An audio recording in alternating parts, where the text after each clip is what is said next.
మీ business ఏదైనా మీ ఊర్లో promotion చేయాలంటే అది సుమన్ టీవీతోనే సాధ్యం. ఇప్పుడే సంప్రదించండి.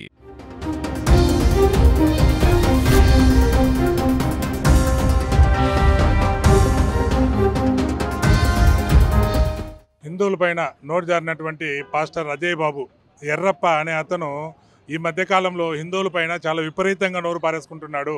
హిందువుల యొక్క కట్టు బొట్టు మీద అతను మాట్లాడేటువంటి తీరు ఏదైతే ఉందో ఇది చాలా బాధాకరమైన విషయం.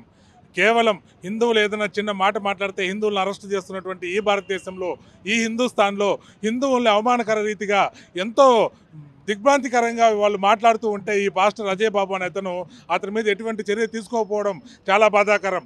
ఎందుకురా అంటే ఇది ఒక నరేంద్ర మోడీ గారి కాడి నుంచి కింద మన ఎన్టీఆర్, మన నందమూరి తారక రామారావు గారిని, మన చంద్రబాబు నాయుడు గారిని, పవన్ కళ్యాణ్ గారిని, మన డీజీపీ గారిని, ఎస్పీ గారిని, కలెక్టర్ గారిని ఎవరిని వదిలిపెట్టలేదు ఈ పాస్టర్ అజయ్ బాబు అనే అతను.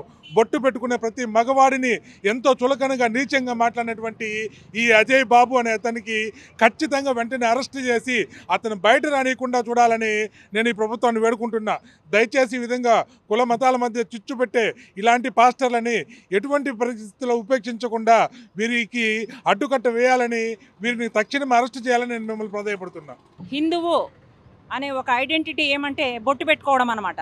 అది ఈ 1000 సంవత్సరాలు 2000 సంవత్సరాలు నుంచి వచ్చినది కాదు. గత లక్షల సంవత్సరాల నుంచి హిందువులు బొట్టు పెట్టుకుంటున్నారు అని విగ్రహాల్లో కూడా మనం చూస్తున్నాము. ప్రతి దేవాలయంలో ప్రతి చోట హిందువులు ఉండే చోట హిందువులు బొట్టు పెట్టుకుంటారు. ఏమీ తెలియకుండా అజ్ఞానంతో ఈ అజయ్ బాబు అనే అసలు అతను ఎట్లా పుట్టాడో ఎవరికి పుట్టాడో కానీ అంత నీచంగా ఏ బొక్కు చూసి మాట్లాడాడు, అంత నీచంగా మాట్లాడిన వాడి మీద ఇంతవరకు యాక్షన్ తీసుకున్నట్టుగా ఏ మీడియాలోనూ రాలేదు.